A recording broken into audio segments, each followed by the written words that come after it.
Al-Fatihah.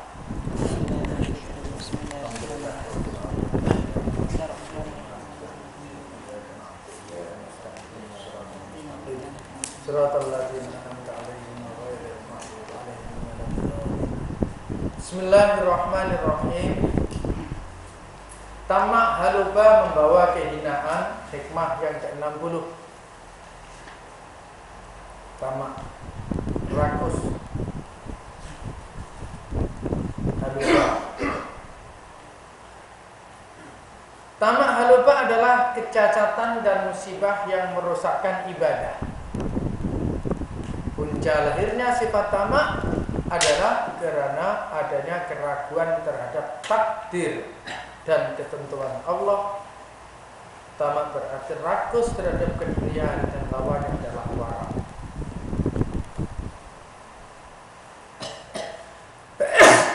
Alhamdulillahirabbil alamin. Wara, menjaga dan memelihara agama.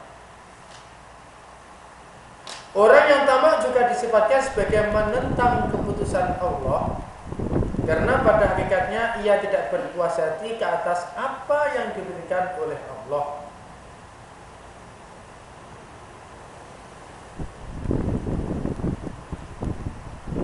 Dan terus haluba dan terus tamak, yakni ingin mendapatkan sesuatu yang sebenarnya bukan menjadi haknya. Makanya ada salah satu doanya orang-orang sufi, Allahumma in afwaka an dzunubina wa tajawuzaka an khati'atina wa sitraka ala qabihi amalina atma'ana an nas'alaka ma la nastaujibuhu mimma qassartu fihi atma'ana an nas'alaka ma la nastaujibu. Aku selalu maukan, aku selalu tamak haluba terhadap sesuatu yang bukan menjadi hakku.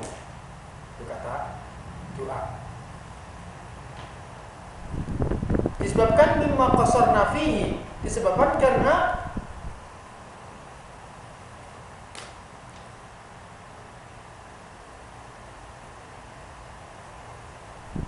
sikap dan kelakuanku yang tidak patut. Tamak. Pengertian tamak di sini bukan setakat tamak mengharap, selalu mengharap pemberian orang seperti tamak yang sering berlaku dalam masyarakat itu tidak.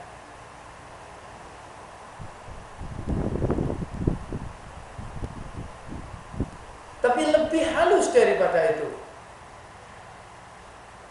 Contoh, engkau siapa? Ibadah tak betul, sholat tak khusyuk, haji pun tak pernah mabrur, zakat pun kedekut.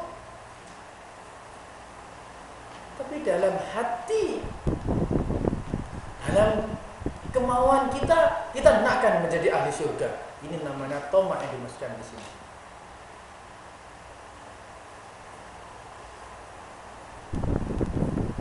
Padahal ahli surga hanya disediakan kepada orang-orang yang betul-betul wara, betul-betul bertakwa. U'iddat lil muttaqin.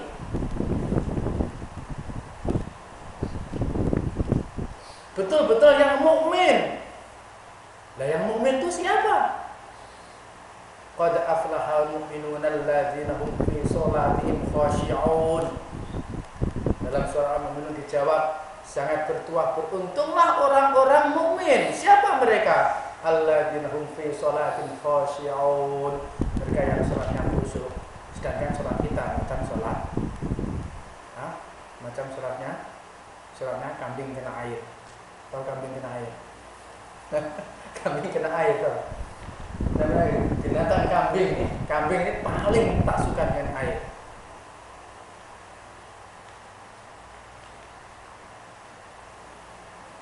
tarik, bawa ke sungai, tak kasih minum ke, dimandikan ke apa. Nanti dah sampai air dia akan lompat lagi. Macam itulah kita sholat. Paksa diri kita. Dah sampai sholat pula kita tak dapat ketenangan, tak dapat kekhusyuan di dalamnya. Jadi kita tomak, kita rakus, kita nak sangat surga.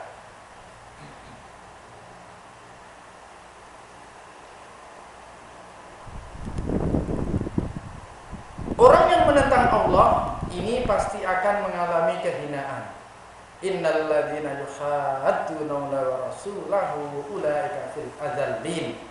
Sesungguhnya orang-orang yang menentang perintah Allah dan Rasulnya, mereka termasuk dalam golongan yang amat hina.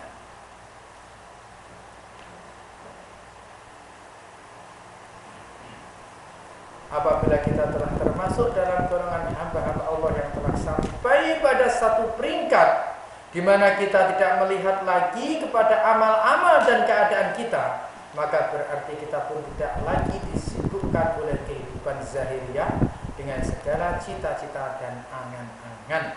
Tetapi kita hanya setuju kepada cita-cita yang dihayati oleh zahiriyah dan perasaan kita kepada hakikat hidup. Di samping kita pun tidak tamak dan ghalaba pada sekalian makhluk Allah. Untuk inilah mana yang mulia.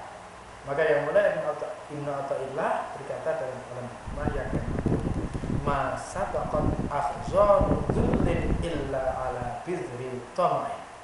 Tidak panjanglah segala dahan kehinaan melainkan atas karena disebabkan biji tamak dan harapan.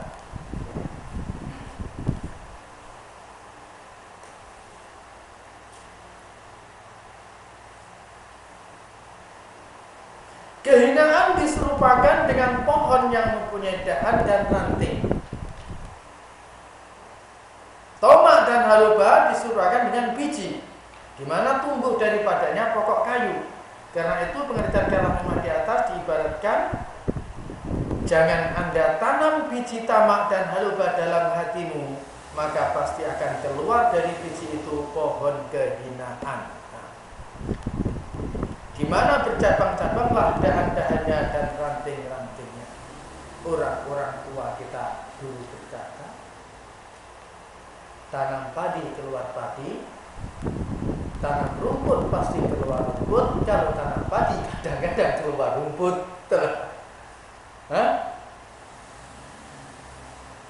Tanya para petani, kalau tanam padi, rumput pun ikut sama, betul? Betul nggak? Kalau orang tanam rumput, tak mungkin padi akan ikut sama. Tanyalah orang-orang kampung dulu yang dia pandai bertani. Musimnya kalau dah tanam padi, ya, musimnya sebulan ataupun masuk bulan kedua, dia kena bersihkan rumput-rumputnya. Kalau tidak, tak akan menghasilkan biji yang baiklah. Nah, di sini jangan Anda tanam biji tamak dan haluba dalam hatimu, maka pasti akan keluar dari biji itu pohon kehinaan, di mana bercabang-cabanglah dahan-dahannya dan ranting-rantingnya. Ma sabaqat akhsanu dhullin illa ala bizri tamai. Tidak panjanglah segala dahan kehinaan melainkan atas karena disebabkan biji tamak dan haluba. Maknanya apabila kita tanamkan tamak dan haluba di dalam hati, maka yang keluar adalah dahan-dahan, ranting-ranting, pohon-pohon, cabang-cabang kehinaan. Tahu dalam kata lain, berpunca dari tamak haluba itulah manusia akan menjadi